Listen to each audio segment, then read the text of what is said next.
Hello there.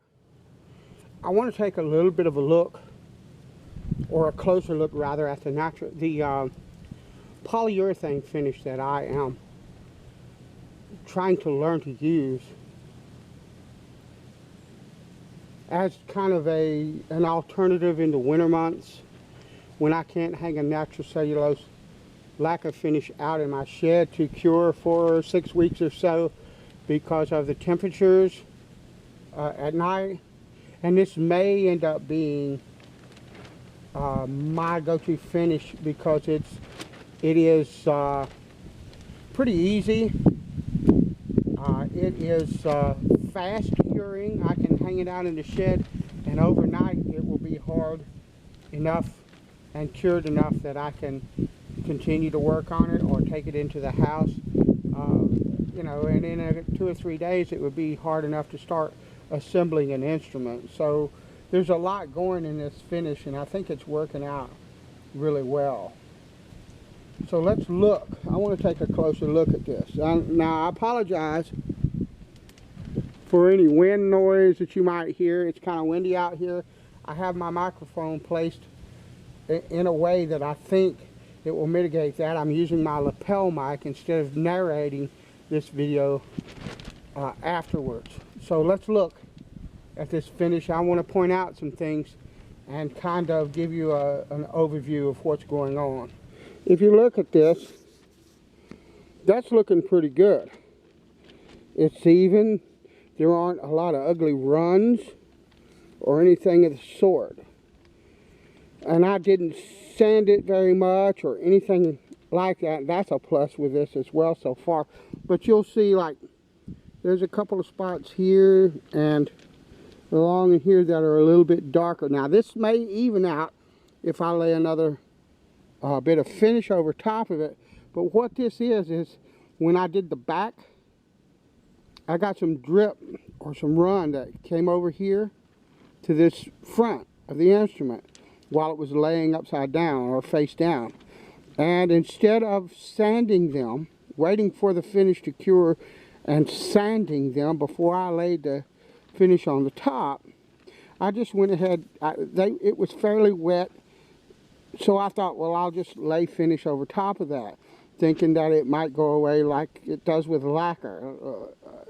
Not happening. These are small little flaws that I don't think matter at all. If they remain, that's not a big deal, but I know now that I need to sand these away before I finish the top because they will show. So I'm learning, and the next finish that I do will be even better. Also, there's a spot here along the neck. If you see where this part of the finish is kind of dull and flat, there was kind of a little bit of a run here, and I sanded that. I think that once I lay another layer of finish over the top here, that will go away as well. Here at the top, or at the headstock, I don't know if you can see it, but there's like a little run or drip here. I'll have to sand that flat and lay another coat of polyurethane on that. If we flip the instrument over,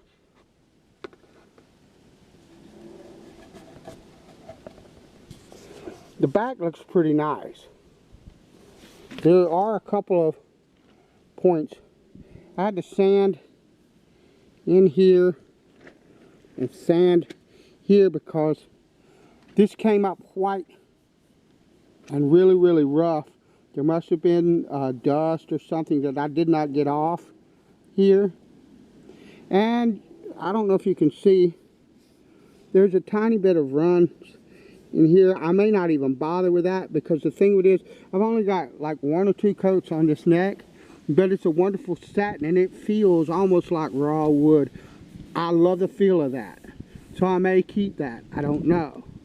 The back of the headstock has a few little runs as well that I might have to sand before I put another layer. And what we're doing today is we're going to do another layer of finish on this back, maybe the back of the neck, and maybe the sides of the instrument. And then we're going to let that cure. And if we have enough time today, we're going to flip it over and do the top and the faceplate of the headstock. So hang here with me. I'm going to film that. If you like that and want to watch that, then please do. But if you're not interested in watching me put more finish on this instrument, I understand. But the idea for this channel was not look at me, look how good of a woodworker or an instrument maker or anything else that I am. This channel was look at me, I'm a novice woodworker. Come watch me learn, maybe learn with me and grow with me. Watch me grow as a woodworker. And then it turned into a lot of luthier building, because I've been doing that 10 or 12 years, something like that, and it's something that I love, and so I began to include it here, and there'll be more, I hope. And I know there's going to be at least one more instrument build, because that's in process now. So hang with me, and hopefully you'll find something that you enjoy on this channel. This is a case that a humbucker came in a long time ago, and I'm just going to use this as a flat block to sand this with. I've got some 400 grit. I don't know if 400 grit is enough.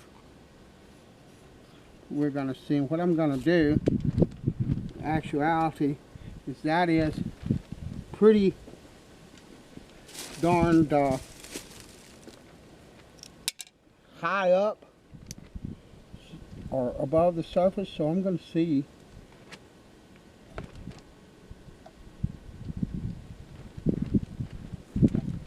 if I can kind of peel that layer off a bit. I don't want to go through the finish, because that will show on polyurethane, but I want to kind of take the high bits off, and this knife is razor sharp, so I can sort of, that's too flat to even worry about, so I can sort of take it and do that.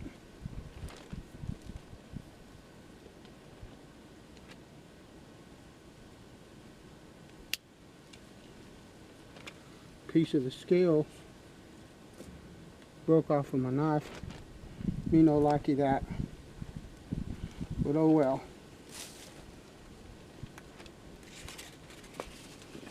And I was using a flat box, but I think what I'm going to do, because these are so isolated from the rest of the instrument, I'm just going to do this by hand.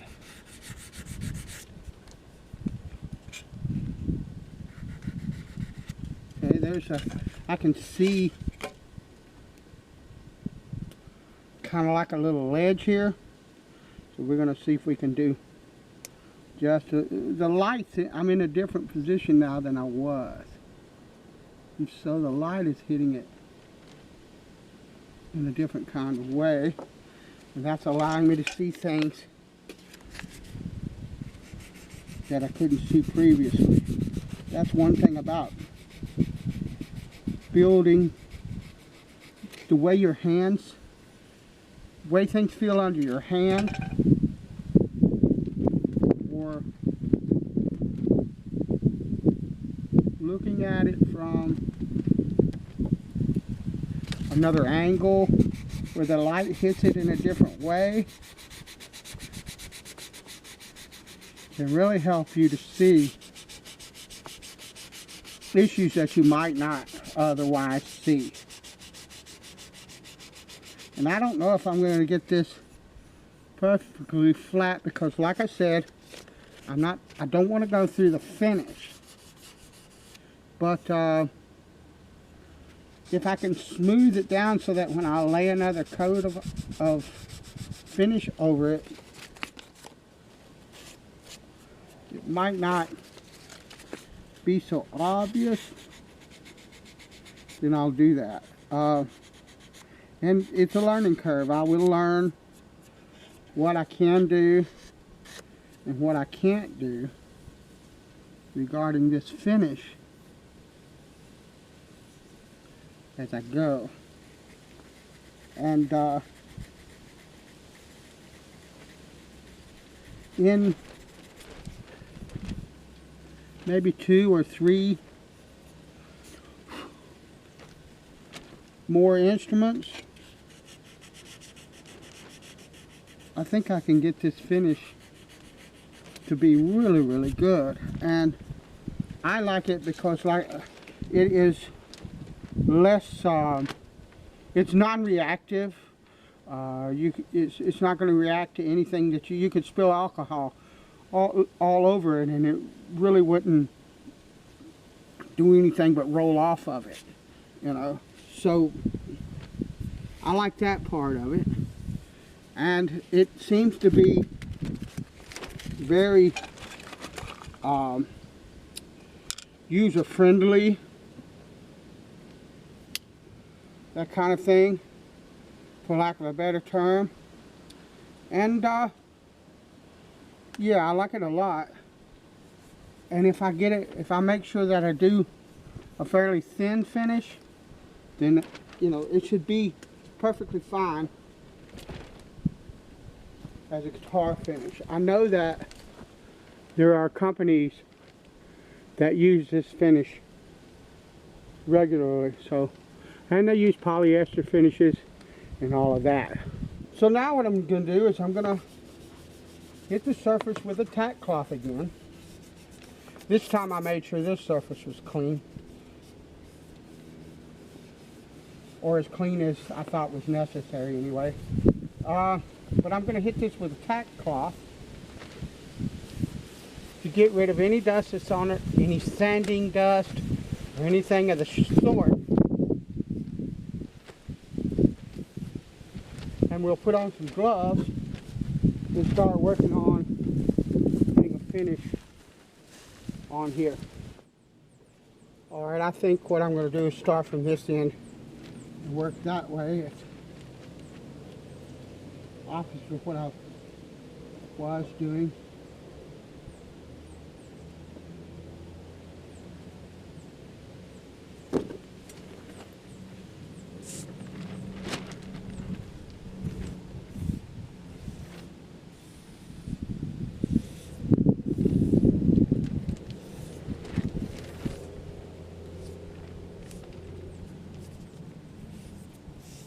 And I am going to put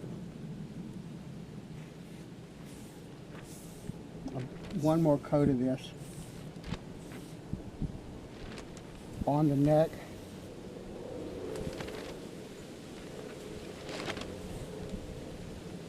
And then, unless I have issues with runs that I need to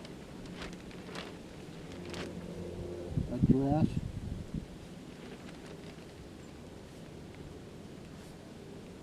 that's all I'm putting on this neck. Because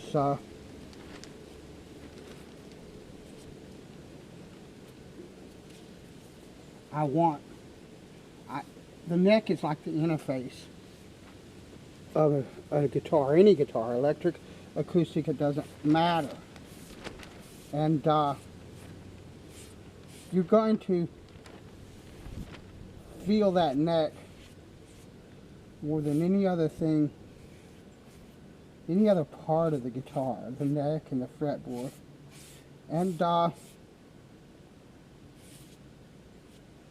you want that to feel really, really inviting and good, and whatever other adjectives that you want to use. You want that interface to be as natural organic or whatnot as you can get it. So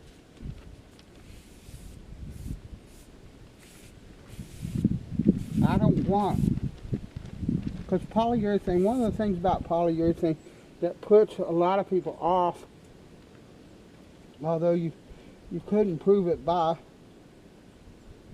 Fender and what they put out, because their finishes are way much more plasticky than this is going to be. That's just a fact. But one of the things that puts, I reckon maybe you could say, builders off in using polyurethane is that if you put too much polyurethane on, it can end up feeling like the instrument is wrapped in plastic. That's not a feel that I want on any of my instruments. So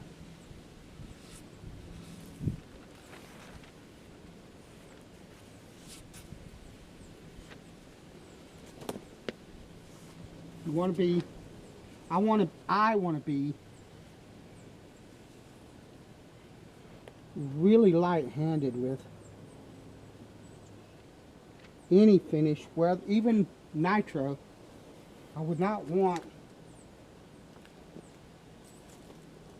a boatload of nitro on any of my instruments. A boatload of any kind of finish is not what I would want. Now I'm looking at it from different angles with the light, so that if there are any runs, like right there's a run, okay, I want that. I sanded that area and I'm trying to get that out. So like I said, you can see a lot, and when the wood is dry, it's not right now, you can feel a lot with what is going on.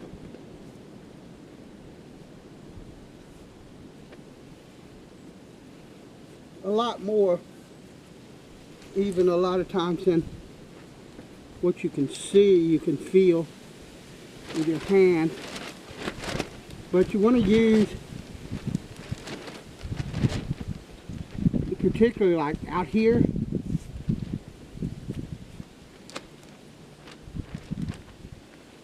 the natural light that I have available. You know, I want to take advantage of that. Hopefully we won't get any runs on the front, but if we do, this time I know what to do. So, and this finish will level a bit. It won't level like, there's a piece of dirt or something. Let me get that out if I can. A lot of times with stuff like that, you just well leave it and sand it later. And I want to put just a hair more lacquer on the back of that headstock, right about in here.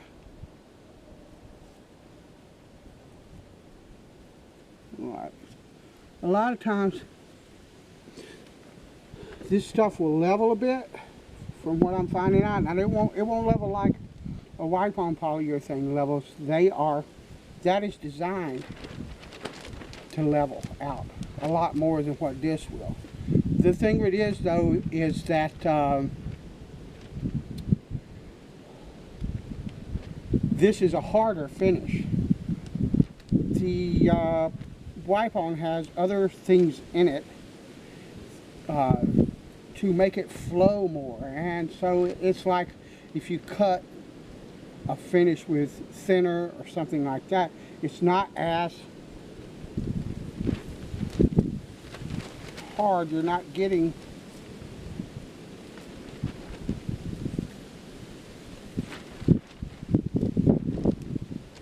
probably a mistake. That's all right. Hopefully I can, if it leaves those lines there, hopefully I can sand them out